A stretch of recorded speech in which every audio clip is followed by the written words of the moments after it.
All good, baby, baby. All good, baby, baby. It was all a dream. I used to read Word Up magazine. And when you get to the end of the song, the very last lines of the song are, "You're right, I like the life I live because I went from negative to positive, and it's all good."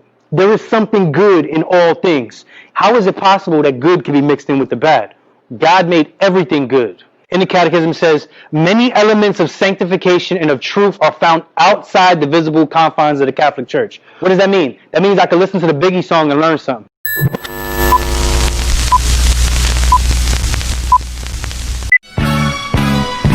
The journey of knowing thyself begins in the cradle and ends in the grave. One way to capture those moments of ourself can be found in the shelf. Shelves have been around since the creation of ancient scrolls. My name is Dr. Walter Hidalgo, and I'm a father, teacher, world traveler, and coach. Join me as we explore together the stories of our shelves.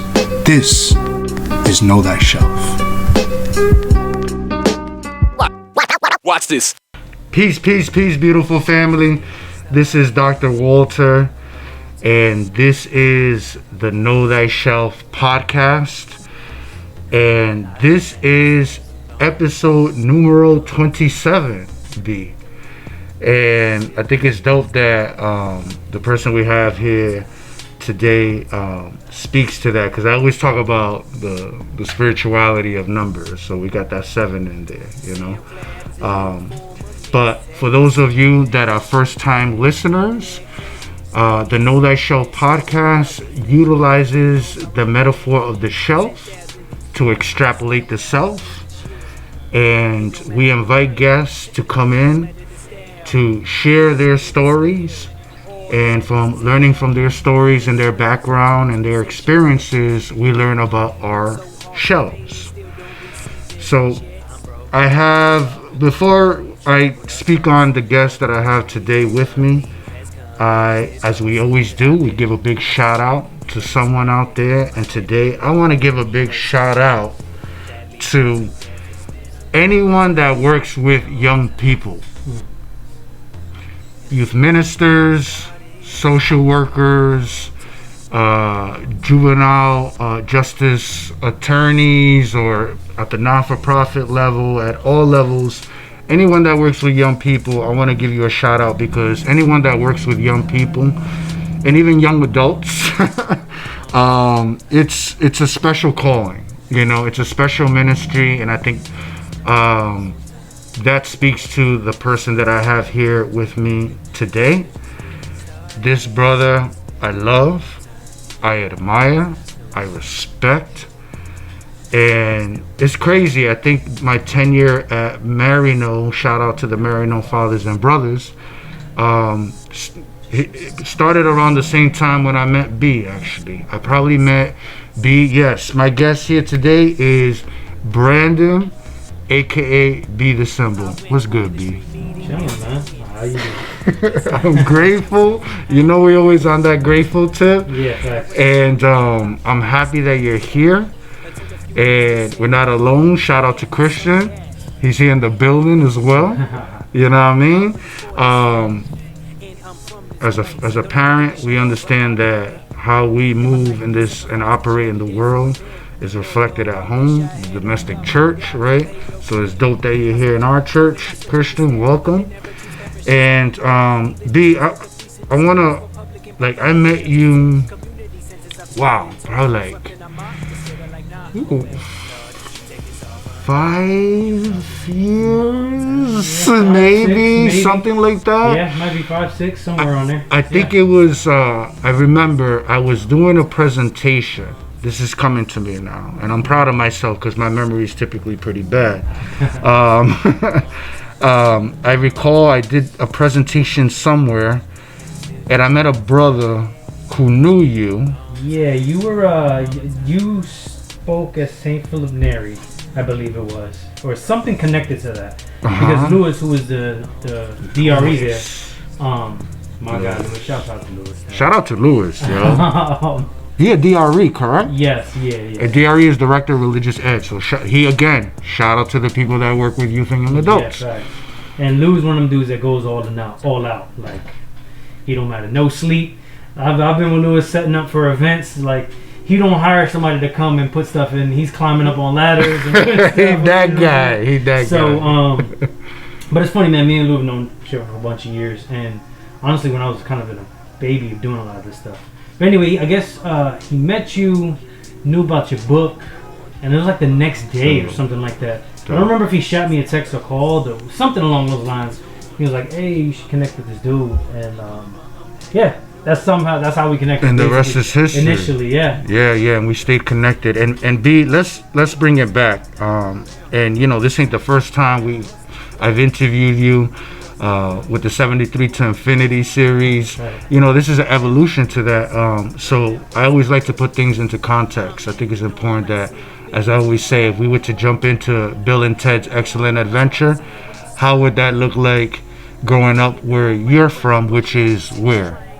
Oh, I'm from the Bronx, yeah. So. Shout out to the X, my second home. Know what I mean? Kingsbridge. But talk to me about growing up. Let's talk to me about young B, the symbol. Yeah, I mean, it's interesting. So this is know thyself, right? It's funny that recently, I've always been very introspective. I think even as a kid, I was very introspective. But lately, there's just things that happen as a kid that you don't even realize, right? Like things that you didn't notice, things that you thought that were normal, that you kind of grow past it, and then when you see it, you're like, oh, wait a minute, it puts things in perspective. Traumas, like all that kind of stuff. I've been reflecting on all that stuff, and I think even for me, so I just hit 30 a couple weeks ago. Yo, so happy belated, B. Yeah. So I think that was a big thing for me. Wow. In just reflecting on everything, you know. Yep.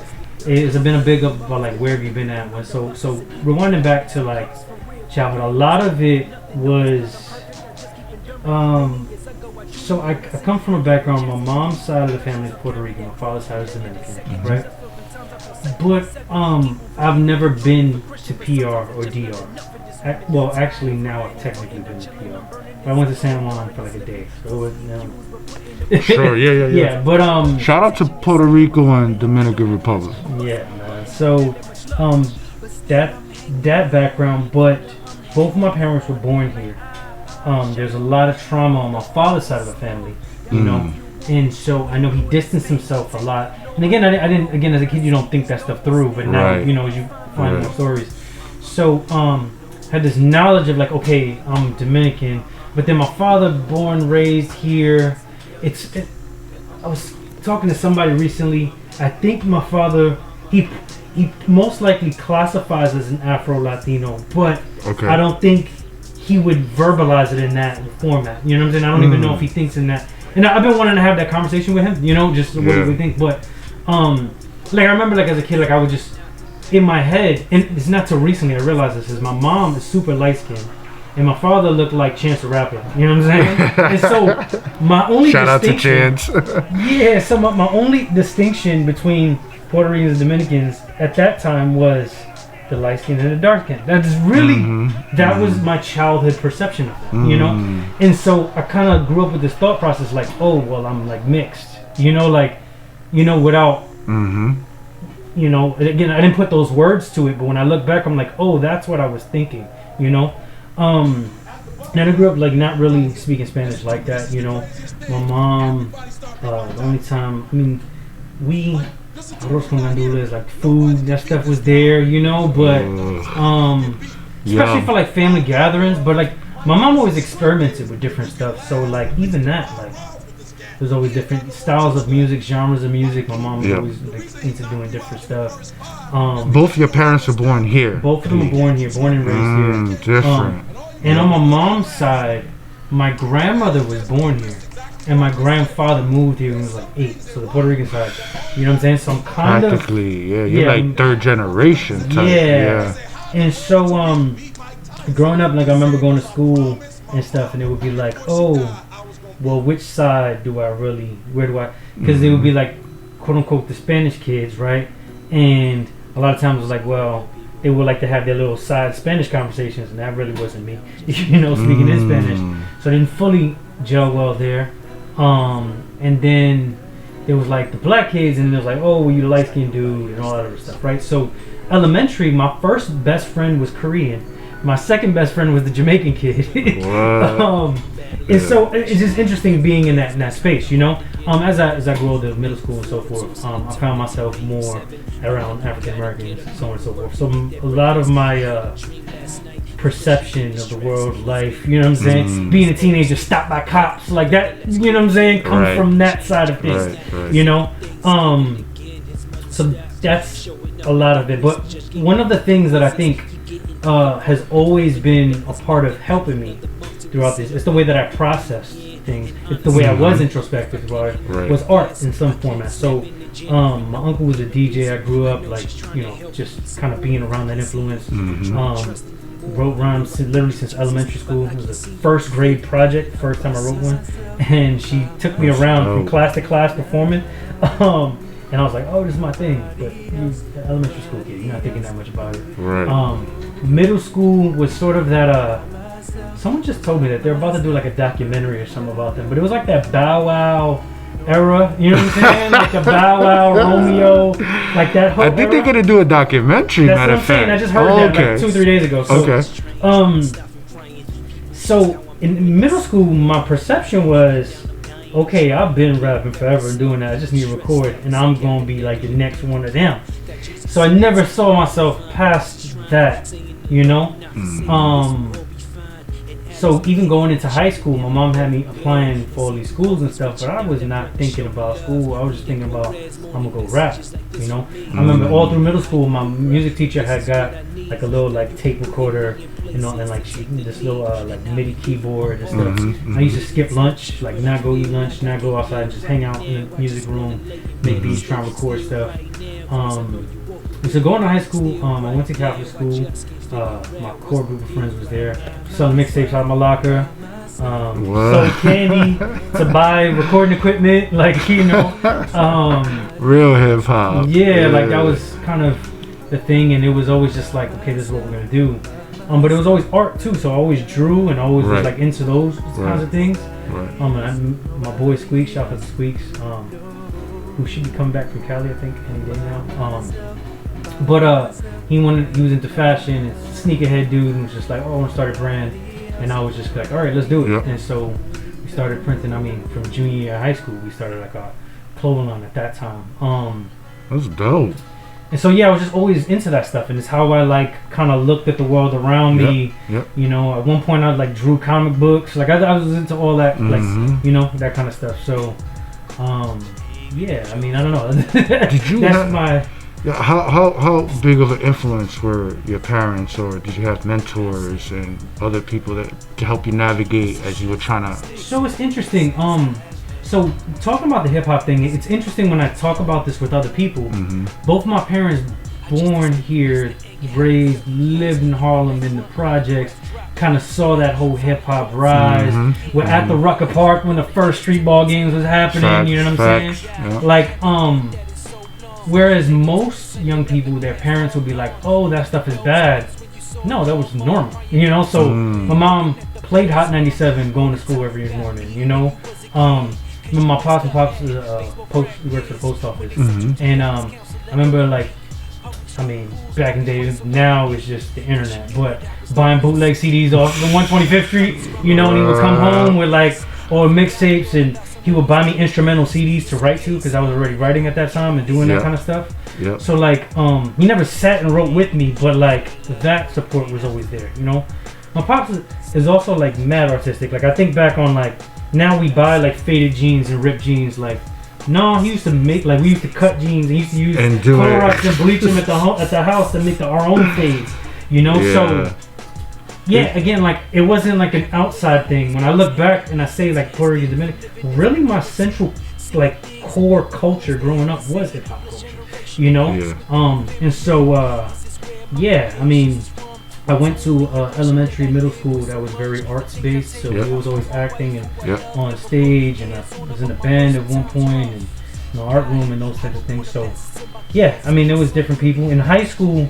Shouts out to Jive Poetic. He was kind of my high school mentor. Got into spoken word. We performed like the New Eureka Poets Cafe. Started doing like slam poetry and that kind of Shout stuff. out to the New Eureka Puerto Rican Cafe joint. Yo. Yeah. I think they're still operational. Well, not now. I don't know what but that looks like exactly. It's been around for a minute. It's been a while since I spoke to Jive directly, Yeah. but yeah, I mean, Jive was one of those dudes because my parents split when I was in high school, and there was a lot like just kind of I was dealing with in the midst of everything, and even times where like me and my pops like really bumped heads.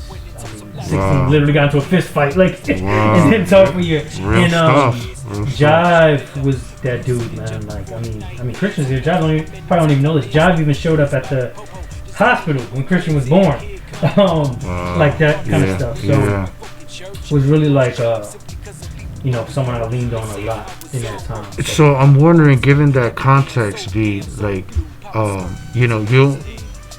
someone told me you only know about somebody based on what they tell you, right? And I know you as a minister, as someone who is a laity, right? But someone that's very deep in his faith. I think in little increments you share with me the struggles and challenges through your life that we all have, you know what I'm saying? And you mentioned your parents broke up, there was divorce, and I wanted you to share about the Bronx because that's the home of hip hop. And if you don't know the history, aside from hip hop, you have the burning of the Bronx that happened, in the 70s, 60s, and the Bronx was a huge social experimentation, a lot. I mean, when my homegirls, I remember sitting like this, where we're sitting right now in the house of LA Sunshine, because that was my uncle, and like just chopping it up with him, and that kind of stuff. Like my Jive specifically, and this other dude Chris. Remember we went, we met Cool Herc, and we met like a few of those dudes at this event in the park. And so yeah, I mean, that stuff. Again, as I'm saying, like culturally speaking, I didn't realize this till I started traveling actually outside of New York. I'm like, oh wait a minute, this isn't like normal. Like I was like, I thought this was everywhere. So then I have to ask the question. I have to pose it because the one that I always I want to know, because I have had countless conversations about this, right? So there were, I'm sure, many of opportunities and times in your life you could have had a different direction. Oh, facts. We didn't even need to have that combo. Yeah, you already know. Why did you choose the route you're in right now? How? What was it a call? Was it a person? Was it a moment? So when I explain this, especially that I work with youth, and I tell this, like, most people talk about like conversion stories or things, and it sounds like oh, I was here and I was horrible and I was bad, and then I heard this song, I heard this voice, I went to this place, I went to a retreat. We romanticize it. Yes, and all of a sudden it was like, oh, I'm good now, and everything. For me, it was more like a video game with levels and checkpoints and bonus rounds and boss levels, you know what I'm saying? Like, so when I look back, like, honestly, the Christianese term is grace, right? But all the real like normal way of putting it is just like I can't make up the things, the people, the events that happen that just when I needed it to happen to not go down that wrong road. This certain person showed up, and I mean there's a bunch of those like countlessly throughout, over time. I mean, starts with like I wasn't raised in church. Most from the Catholic background, like you get baptized as a baby and you do confirmation at a certain age, but nobody really knows why you do it. You just do it just cause. It's just so much cultural than it is spiritual, it seems. Yeah, and so there was that. I mean, so there was some connection in that sense. Then like in high school, I mean, I went to Catholic school, and what was dope is, so my religion teachers, like I hated that school.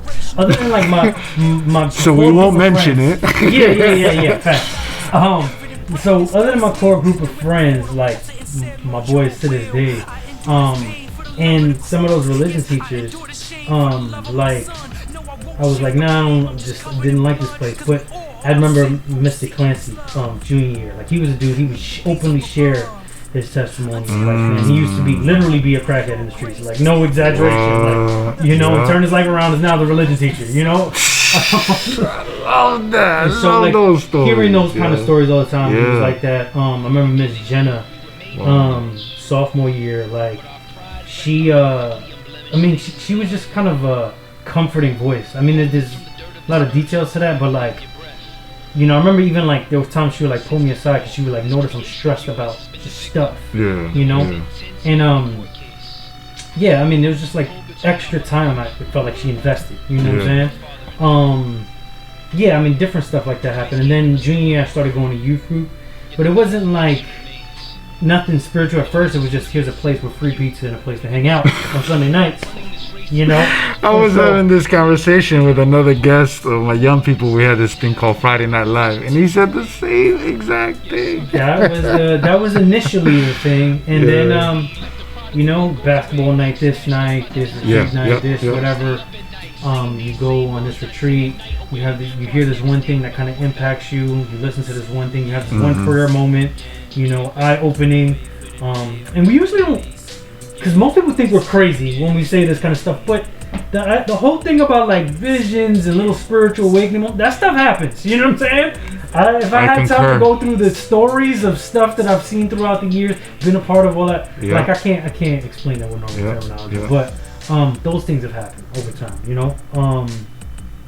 Then lead it to, I'm about 19, about to be 20, and there was a lot going on at that time, and the sister who was in charge of the youth group I used to be a part of asked to come help out for one event, and I can be honest, like I wasn't living the right lifestyle at that time. I was kind of in between worlds, but she just put a lot of trust in me, and from leading one thing to leading another thing to being there every week to here's keys to this place, and I'm like, what? Like you trusted me? Here, read this. And then I went through a weird moment, right? So like in the midst of that, I then met a good friend, shouts out to Dyron, who studied every major world religion. Like he lived in a Buddhist monastery. He went practiced Yoruba Ifa, like all that type of stuff, and created this space where basically it's interreligious dialogue. And like kind of prayerful experiences. And I started attending his things like once a month outside of being connected to that stuff. At the same time, I started dating a Hindu girl. It was only a matter of time. Welcome to New York. And those conversations made me like think and go back and read and understand like why.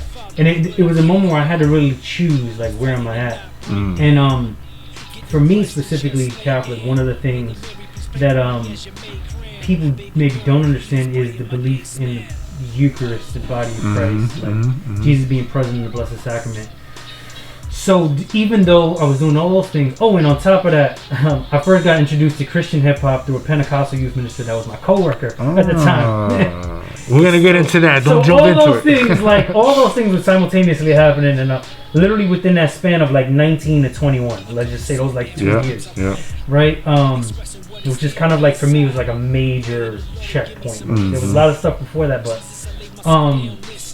so at that moment, I just realized like, okay, wait, I'd had moments or experiences with the Eucharist, and I'm like, nah, that's real to me.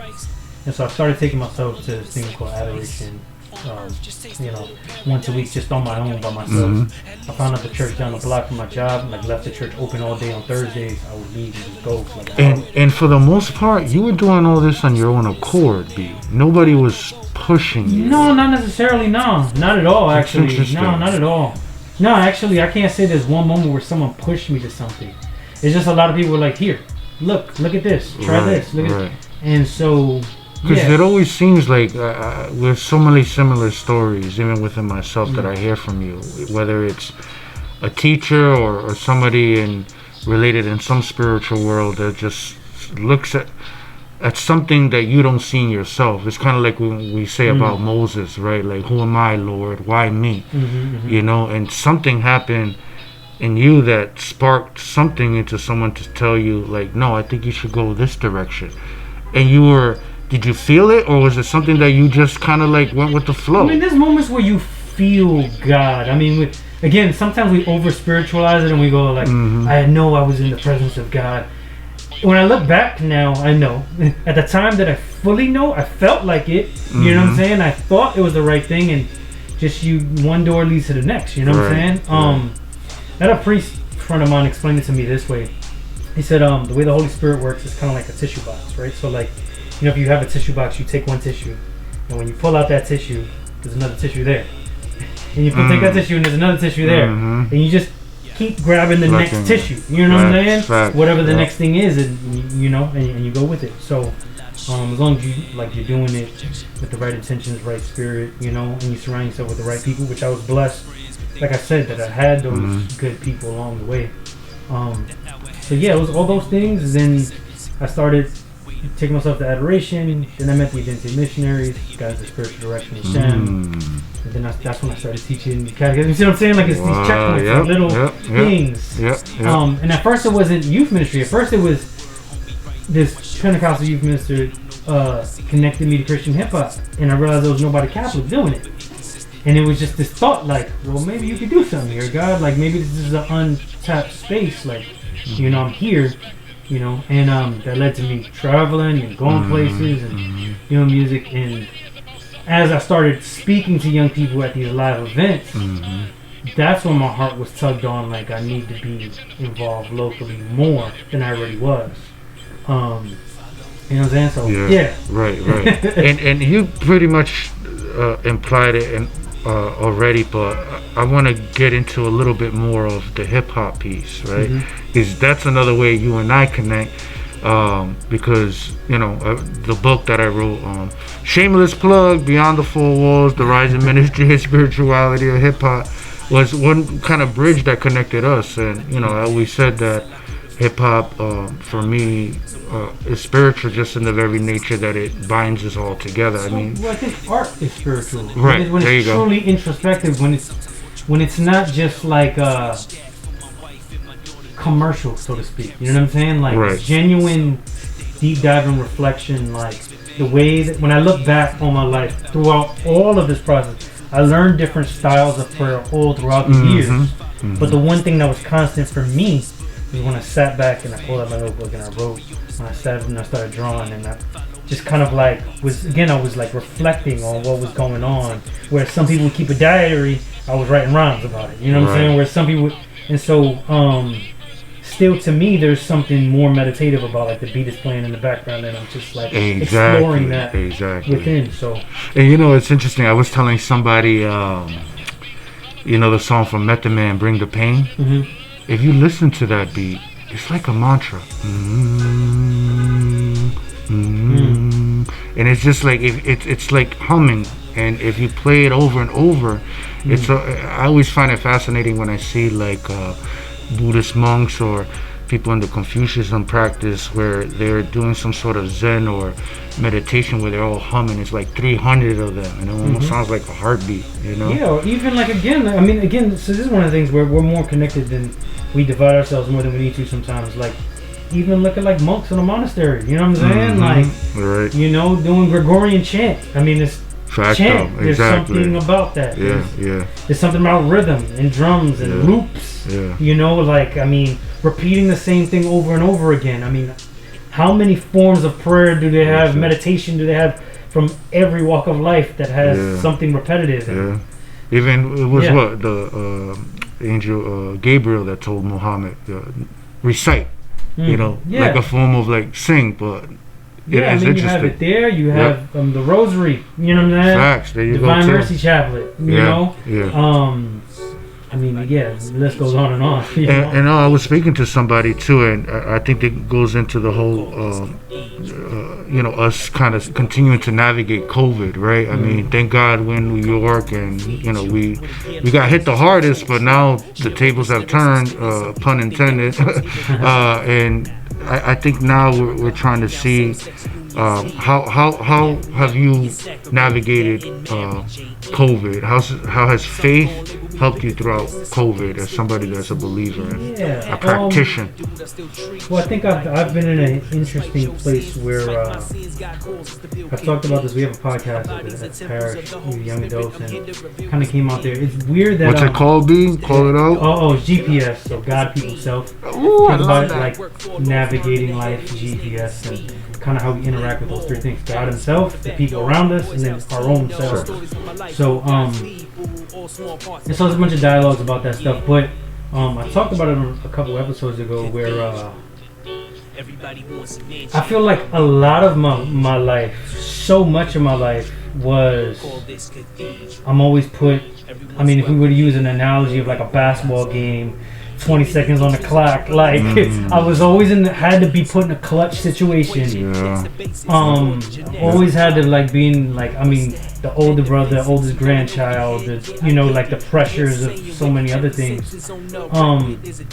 That this came easy in some ways. You know what I'm saying? For me. I mean, for church people specifically that were not, that are behind, like I said, like that with technology and media.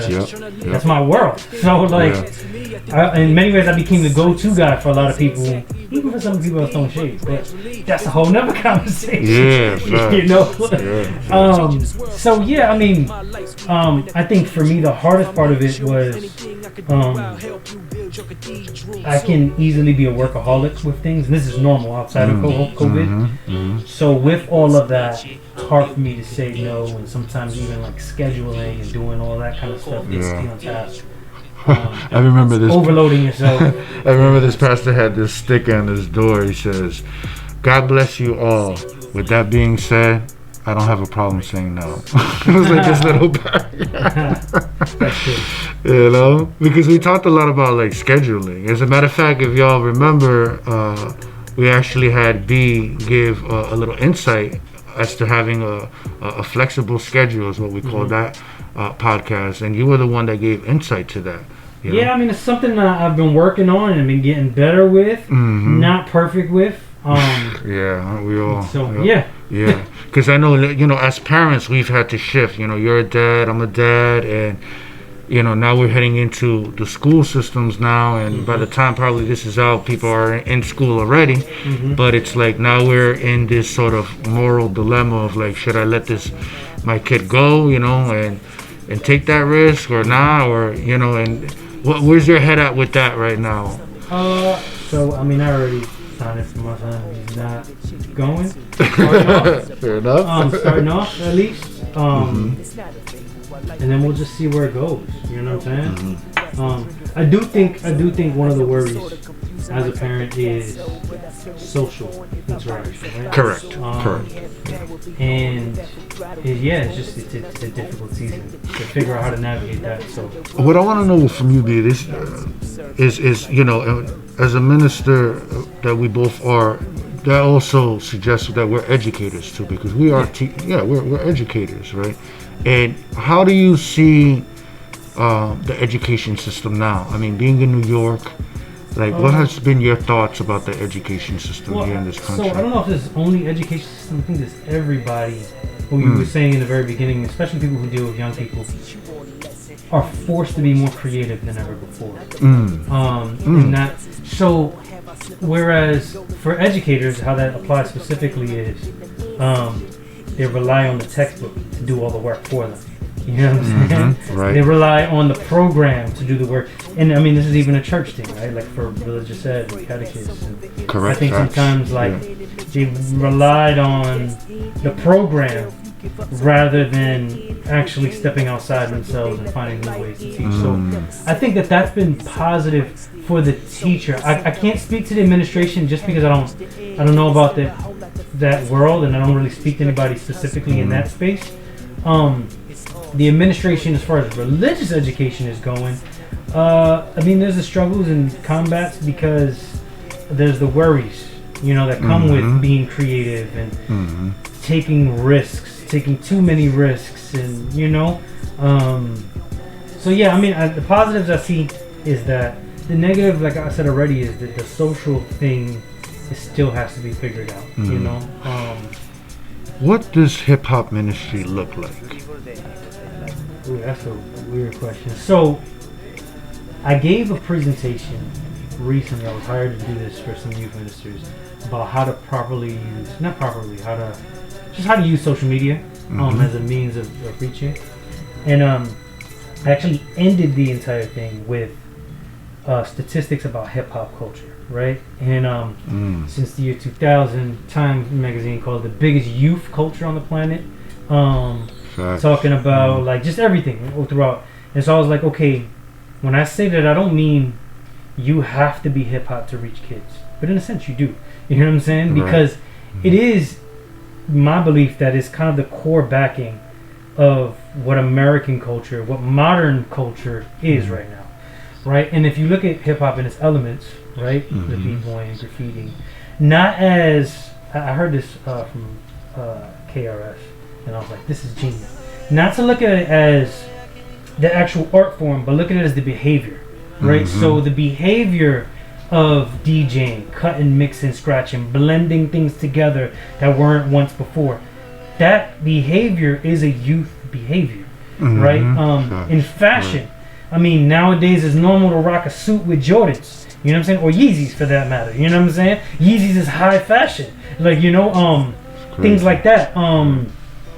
So blending things, that being that way. I mean, emceeing, like controlling the crowd, like doing. I mean, when you look back, Jesus himself, MC. Any great preacher, MC. You know. Moses, actually, I call him the crowd mover. Someone pointed this out to me. If you actually go, one of the like doctors of the church, Saint Augustine of hip hop, if you actually read it in its original language, and if you know the historical context of it, he was in Hippo, which is northern Africa, and the tribes at that time would do similar things to what we would think now: hit drums, tell stories, do all that kind of stuff. And what you hear from some of his preaching moments is someone else writing it down. And what they would do is they would hit their chest and go, To me, if I was to put that in modern context, I think of like rap battles and someone hits a punchline. And they're like, oh, yeah, like that's and so there's these little breaks. So is someone like Augustine, was he an MC? Was he even a rapper maybe even? Because if you read it in this original context, it does seem like there's some kind of flow or rhyme to it, you know? I don't know, you know what I'm saying? But I think what does hip hop ministry look like? It's hip hop at its core essence is being open, I think, to creativity, you know? It's open to, let me try something new. The dopest things in hip hop throughout the years, the things that launched it to a new thing was when it crossed over, when it connected in a different way, when someone dressed in a different way, when someone, I think hip hop ministry is being open to that, whatever that goes, in order to meet whoever it is that you're serving. You know? And I think from a Catholic perspective, right, even, you know, Pope Francis in Evangelii Gaudium, Joy of the Gospel, he speaks of a church that's dirty and gets messy to create an authentic encounter. You know what I'm saying? And I think hip-hop speaks to that, trying to get connected with an authentic encounter, because hip-hop comes from those moments in history where those, and I hate these terms, marginalized communities were really put in those positions where they were confronted with lack of resources, lack of support. But we forget that the church was there too. There's always been people of faith, community organizers. I recall Professor Eileen Markey, who teaches at Lehman College, shout out to her. She says that there was two things that saved the Bronx when it was burning. It was spirituality and community organizing. You know what I'm saying? And I think that's what hip-hop is, and I think that's what we're called as youth ministers and young folks too, because that's where they're out. Yeah. No, I mean, again, that's what I'm saying. I mean, any ministry, is about meeting people and drawing them in, right? And so, and walking with them in the place where they are. It's acknowledging that they're there, not criticizing them for being there, which I think there's been some bad things that have happened historically with church, with that. It's understanding they're there, and then challenging them in a positive way to grow from that. You know, And so yeah, I mean, but hip hop, what it is it's stepping into whatever that is. You know, it's trying again. That's what I'm saying. Trying something new, going to a place you haven't gone to before. Whether that's just mentally, a mental space you haven't gone to before, or physical space you haven't gone to before. You know. So speaking of physical space, right now, as we always do, we invite guests to bring something from their shelf. Be what you got for us to bring. Yeah, it's funny. You texted me and I didn't even know what. I looked at my wall. So this, I've had this since I was a little kid. Yo, explain to the people who are just listening and not. This is beautiful. So it's just from like some little fair or carnival. I don't know where it happened. I kind of vaguely remember as a kid. This is before. Yeah, you good. Before me, my younger sister was born. My parents were together. There's like, we went to something and we took this picture, and for some reason it's always been on my wall. Like as a kid, it was on my wall next to my bed, and it wasn't until a couple years ago that I realized, like, I used to say this thing like, I always wanted to be a superhero when I grew up. I never realized that the word superhero was on this picture until like 2-3 years ago. You know, someone was telling you already. Yeah, like there's. I mean, even when I talk about Mr. Clancy, I mean Mr. Duncan and stuff, my religion teacher. One of the things when I was in junior in high school, and he brought up Saint Padre Pio and some of the mystical gifts he had. My brain. I believe he had the stigmata Padre Pio. Yo, he was levitating. By location, if I forget. By location. Deep. That stuff. I remember like just. It was like, wait, that's possible? That's superhero stuff. Like that was the first thought that came to mind. And I think it was one of the light bulbs for me that I was like, oh wait, hold up. That is possible. It is possible to be a quote unquote superhero. You know, I mean, the catechism, right, for the Catholics specifically, they say a saint is someone who lives heroic virtue. Right? And so being a superhero is being a saint in a sense. You know what I'm saying? So that's a part of this image. Also dang it, I can't never tell the story without getting emotional. Dang it.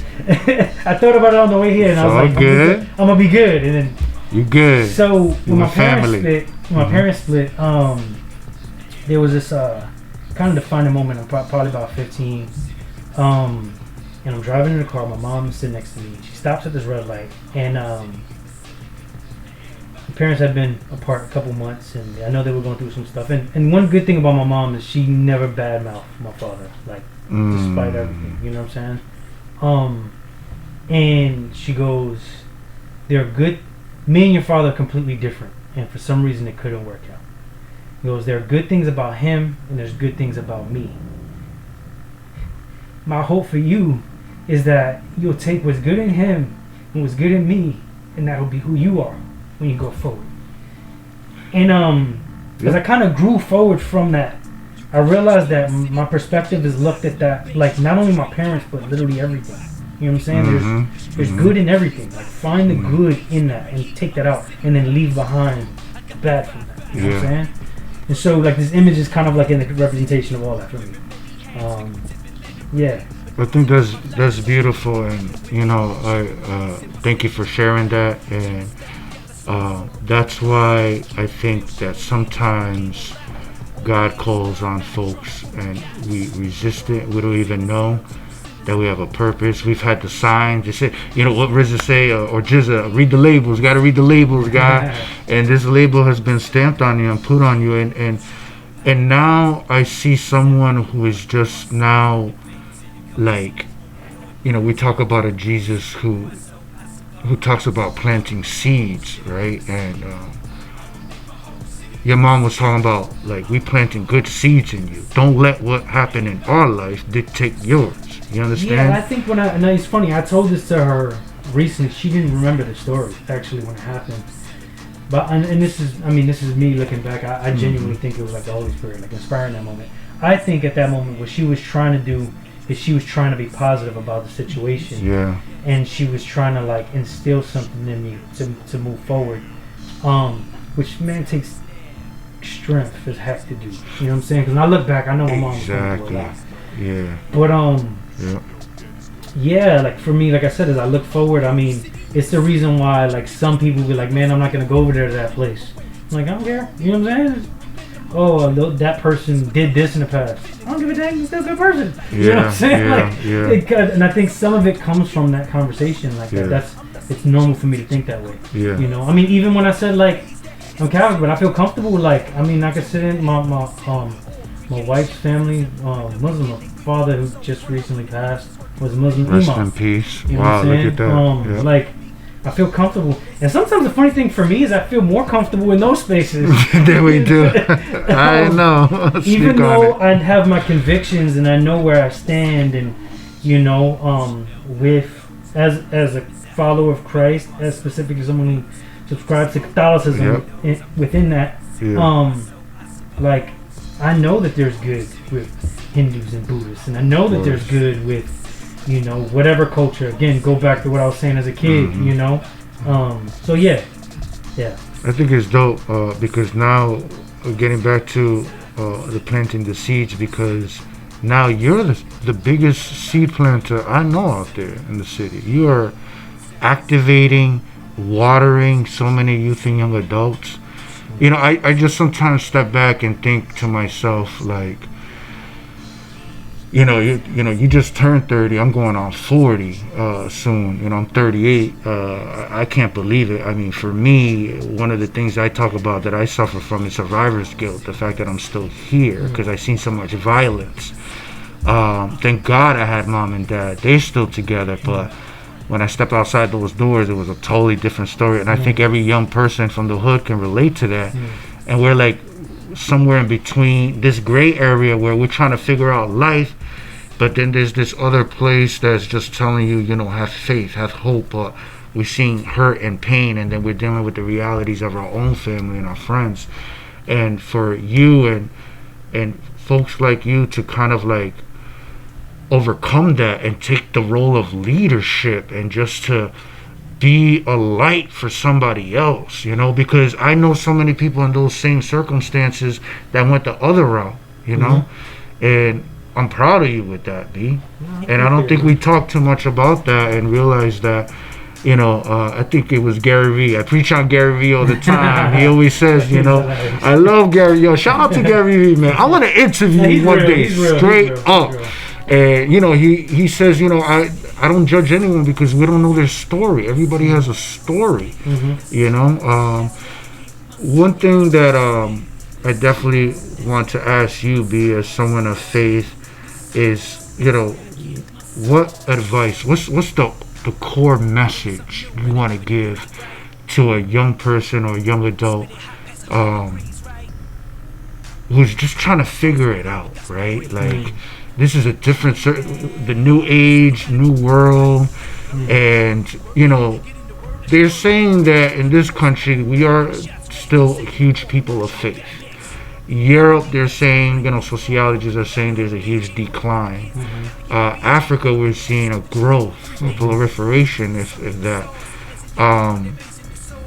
But still, you know, there's a lot of despair, there's a lot of anger out there. What message would you give? So the easiest thing that it's hard. I've been asked this question in different ways, but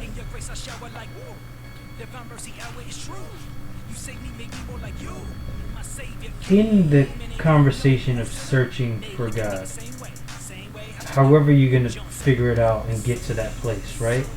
Is you have to be genuine, like be honest. Keep it real, like, son. I tell my teens all the time, like, if you feel like in your prayer you want to curse at God, He's not going to be mad at you. You know what I'm saying? Like, if that's the way that you're going to get it out in this authentic way. Now, I'm not saying you do that just because, you know, we're just cuss, you know? Yeah. No. But if that genuinely is, like, you have to be real in that. I think for me, one of the things that sometimes in the midst of things going on, I was like, dang it, I wish I was more like the fake, whatever the case is. But when I look back on it, I'm like, I'm glad I wasn't. That and so yeah, one of the things that helped, I mean, even just in my walk and my discovery, is that I was just open and honest and authentic the whole way through. You know what I'm saying? Like, wherever I was at, this is where I'm at right now. You know, I don't know where I'm gonna be 10 minutes from now, even. You know what I'm saying? Yeah. That every moment is precious, and you know, someone said like even lamenting is a form of prayer. Yeah, I mean, there's that Old Testament scripture, the be still and know that I am God. Yo, Like, how about this right now? yeah, there you go. Be still. Yeah. I was just showing B this rock that I got at a retreat. I don't know if you know Bread for the World. It's a ecumenical network association, and I did some advocacy work for them years ago. But this and is the second dope. one is surround yourself with good people. That's a big fact, though. There you go. Because you can Speak be on it. authentic and whatever, but if the wrong people and wrong things are around you, they're gonna guide you in the wrong spot. So be intentional about who and what's around you, what you're putting in with that. You know what I'm saying? So like what you're watching, what you're listening to. Yeah. One of my saving graces, I would say, with that stuff too, is that like even when it wasn't necessarily church based, I was always listening to stuff that was semi-conscious. You know what I'm saying? Like my favorite rappers were the Nas's. You know what I'm saying? Shout out to Nas. You know, like those that's what cultivated me. You know, I've said this before, but the first scripture verses I learned was because of DMX. You know what I'm saying? Like that stuff. Shout out to DMX. So just being mindful of what you're taking in. You know. Yeah. I think it's dope. I think it's a KRS said hip hop is higher infinite power healing our people, and I think it's allowed that the voice to be heard, and that's what we're trying to figure out, right? Have these different voices be heard, because we're not isolated, we're not islands, we are communal things, and I know COVID challenged that a little bit, and the church is called to shift, and we're working to build the kingdom, as someone said, heaven is here but not yet. And the not yet is the verb part, not the noun, because there's a lot of work that continues to be done, and we've had to shift and move and stuff like that. And I seen B, you've been doing podcasts, you've been working out, you've been doing on the mind, literally the mind, body, and soul, right? Talk to us about the stuff that you're doing. Where can people reach you? You know what I mean? Yes, website is bethesymbol.com. Social media across the board, everything is Be The Symbol. So Twitter, Instagram, everything. Where did you get the name Be The Symbol? So it comes from that time where I was talking about like I started taking myself to adoration once a week. Okay, again, not to make it those weird moments, because some people look at this stuff like, what? You heard a voice? What? I literally did. Like, I was sitting, I went into adoration, I sat there, and I was asked, there was a particular question I was asking about something I could do. And the answer I got was, Be The Symbol. And I was like, what in the world does that mean? You know what I'm saying? Now I ran with it, and I thought, okay, the symbol, okay, that's a cool, like, name. All right, maybe that's what, like, literally Be The Symbol. Like, that's the name change. Okay, cool, that's a cool name. I'll run with that, But before that, I was going by the name Felix, because my father's name is Felix, and it was like some of the childhood wanting to be affirmed by my father. I think is a lot of, when I look back psychologically, that's what it was. But at that point, I think I was just beyond that point, and so it was like time for the name change, so to speak. And so I heard that, and I thought it was just like, oh, change your rap name. That's what I took it as. And I was like, okay. Fast forward maybe 6 months to a year, could even be longer than that.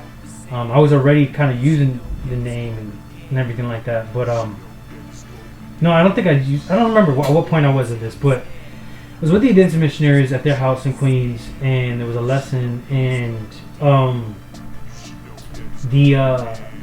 one of the brothers said something. He was like, the Identity Missionary is a symbol of Christ to everyone around him, right? And so I was like, oh, is that what you meant? Like, you want me to represent you, like, here, now, wherever I go. So it's more than it's just like me trying to actively be. I mean, what was Paul writes, so be imitators of me is the name of Christ. Exactly. Like, and that comes with a lot of weight. You know what I'm saying? It's like, I mean, we're talking right before the podcast started. It was like being intentional about that image, not being fake with the image either, because some people put out a false image. No, I need to really be that, Facts. Be the symbol, not just act like the symbol, not show people the symbol. Not, Yeah. you know what I'm saying? The verb as much as the noun, I always say, be about your talk too. And you mentioned this in the beginning a little bit, but we haven't talked about Black Lives Matter. Your thoughts and your response, I guess. Yeah, no, I mean, anyone who thinks that there isn't racial injustice in this country, I mean, there's just things that are blinding you and confusing you, and I think we need to figure out what that is. You know what I'm saying? I know that there's all kind of like my wife is reading this book, White Fragility. I haven't got into it yet, but it's talking about kind of the psychology and why some of that stuff is there. But if you think that there isn't a separation, I mean, it's been here since the inception of America, and it didn't go away overnight. You know what I'm saying? It still seeps into other things. So the Black Lives Matter, it's a true statement. I mean, even the conversation when people say the quote unquote all lives matter, or this, yes, they do. But right now, which are the ones that seem less valuable based upon the current social structures? You know what I'm saying? So that in of itself, like, I mean, that needs to be addressed. I think people have confusions about the organization. Now, I'm not a big politics person. There are some things that seem sketchy to me, but I don't know. You know what I'm saying? Like, that's not my world. So what I do know is on an individual person-to-person basis, Black Lives Matter. You know what I'm saying? Like, and so sometimes we politicize stuff, or we like generalize stuff too much, that we don't think about the person and how that goes. And I kind of think of it the opposite way around, you know. So yeah, I mean, I guess that's my quick take on it. Do changes need to happen socially? Yes. Are there? I mean, and that goes across the board, from the legal system to the images in the media. You know what I'm saying? To yeah, I mean, just so much other stuff. I think even just the idea, right? Like, everybody, if you see a bunch of dudes hanging outside the store, average person walking by themselves crosses to the next person next side of the street. Exactly. What makes you feel so threatened automatically, especially if they're minority males? You know what I'm saying? If they're a bunch of black or Latino men, you know, if there's some Asian dudes in the corner, you might not cross the street. Let's just be honest. If there's some white dudes, you might not cross the street unless they were like drunk and acting reckless. You know? But if they can literally just be standing there talking, not even be loud or anything. You know? And so, I don't know, those things I think need to be addressed and figured out how we can fix it. So. I agree. And the last thing is fashion. You're big on fashion. Yeah. Right? And where does that come from? And does faith and fashion work together? Because I see that popping a lot, you know? Yeah. I think, on the Catholic side, we talk about this thing called theology of the body, right? Which it's a term that's given and really it comes from JP2. Which, truth be told, it comes through everything. But JP getting John Paul II. Yeah, John Paul II. And this stuff. And most people, when they talk about theology of the body, they're just talking about like human sexuality, right? And marriage and how we express ourselves in that way and so forth. But theology of the body is really everything of your personhood and how your personhood reflects into the world.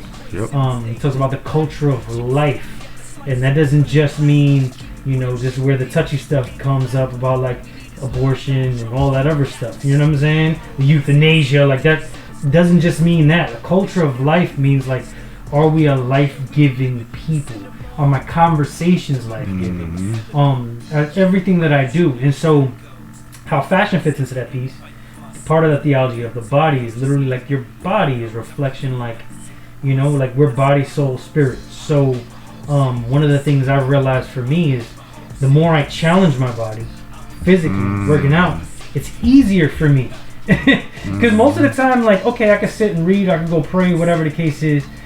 But if I've brought myself to physical exhaustion and then pray, it makes it harder for my flesh to interfere with what God is saying to me. You know what I'm saying? So that's a part of the physical part. But fashion-wise speaking, is like, how do you express to the world who you are? You know, like I remember, like, you know, I mean, my parents were like this. My mom especially. my pops, but even like I remember like people talk about like job interviews or going on like weddings and stuff, like right. What you present on the outside says something about what's happening internally. So yeah, I mean, Fernando Riello, founder of the Anti-Missionaries, he talks about beauty and aesthetics, right? So Thomas Aquinas talks about beauty being one of the transcendentals, right? Truth, goodness, and beauty are things by which there's a little hint of God behind it, you know? All truth, all goodness, all beauty, right? Now, if you're looking at beauty, that specific thing, when someone comes to your home, does it have a reflection of heaven to it? When someone hears you speak, when someone sees you dress, is there a reflection of heaven in that? You know what I'm saying? So, yeah, that's how I think about all that stuff. And it speaks to the symbolism because we literally, the symbols ourselves, right? And it speaks to us being lights in this world, man. And my brother B, I see you being a huge light in this world and a blessing.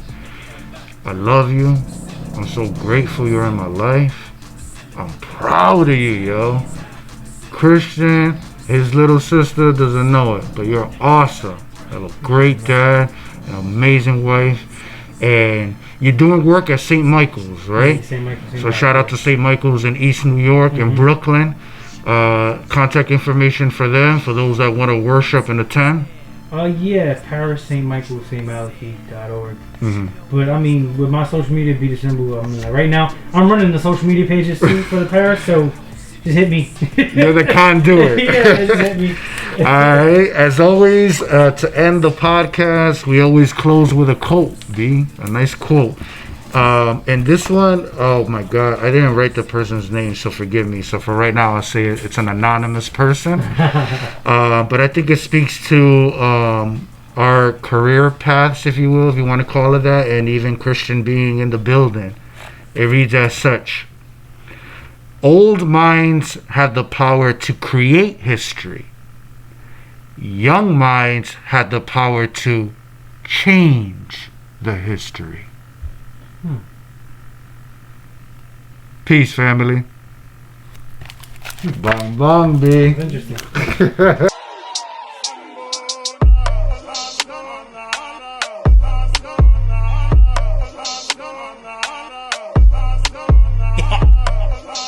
Me? Bars. I know the gift I got and who gave it. Beat drop, I rap, they just make faces. Nose and mouth twist up like it's stinking. Snicker bar raps, I know what they craving. Switch they thinking to in a caveman. That comes from indigenous training. Rhythm of the drum, I hum or make statements. Speaks to the basic, push him towards Satan. Why you think there's so much pushback from Satan? In this territory is still demon slaying. Combine this skill with all of God's graces. Y'all just mad, y'all can't control praises. I'm the type to step out the margins. You the type to stay in compartments. I'm the type to let the spirit arson. You the type to type up a contract. That's why you look at me Martian. That's why the people see God sing. This is how I lift up the orbit. And you stay implanted in your office. I'm out on streets reaching more kids. You're allowing souls to become corpses. All I know is my soul's been offered to the only one who can support it. Christ calls your name, you ignore it. Cause you comfortable acting corporate. But all this does is cause more sin. So you verse me, you should forfeit. I'm on target market, y'all on magic carpet. Flies for me, y'all park it. Unfortunate in this tournament, I'm inordinate cause God got this. Grace in this place, it blooms orchids. Before no one would bet on my horses. But now in this race you eat more dust. My organs filled with resources to survive in this urban forest. The times we live in historic. These bars right here don't need chorus. Speed of the head, endurance of tortoise. New York to Spain to Honduras. They hear these rhymes and see gorgeous. Hang pictures in mental office that explain the fulfillment of the Torah. More stories to receive all intended for me. Invest in my talents. Double back and flip with theatrics. Cause real talk, these bars are euphoric. I'm recording often, proceed with caution. Increasing on beats, released endorphins. Making Satan torment with no endorsements. I offer all of my life. None of it's boring. I receive more than the set portion. Next evolution predicted by Dawkins. I am the proof that a new day is dawning. These sayings weighing rosemary. Cause I'm joking, poking with content. Got the hunger of those that's been locked in. Never obey the sayings of Simon. At any moment God chimes in. Cause my environment in alignment with the light that's rising on horizon. Do you hear me now? Good Verizon. Mike Tyson biting off ear, fighting the mic. I yield like Triton's trident. Bright as vibrant lightning rhyming. I am Zeus striking Poseidon. This flow got muscle Dwayne Johnson in Compton. Kimball Slice right beside him. And M. Bison fighting, violent. On top of that, they just released the Kraken. Put my flow in the ring and beats cashes. Floating like a summertime fat kid. In the backyard pool of grandparents. Sting like a hornet with the talent. Vibrate the Richter scale damage. Stomp the ground, this is Hulk smashing. Strong man winning beauty pageant. Now I cross over when rapping. I rap like thanks be to God. Bless you, I sneezed and I coughed. Stay rich cause Christ paid the cost. I'm all that, you just Drake and Josh. That boy right there, he went off. This is carrying torch in your cross. Make people scream out, my God. This simple man, he got bars. All done.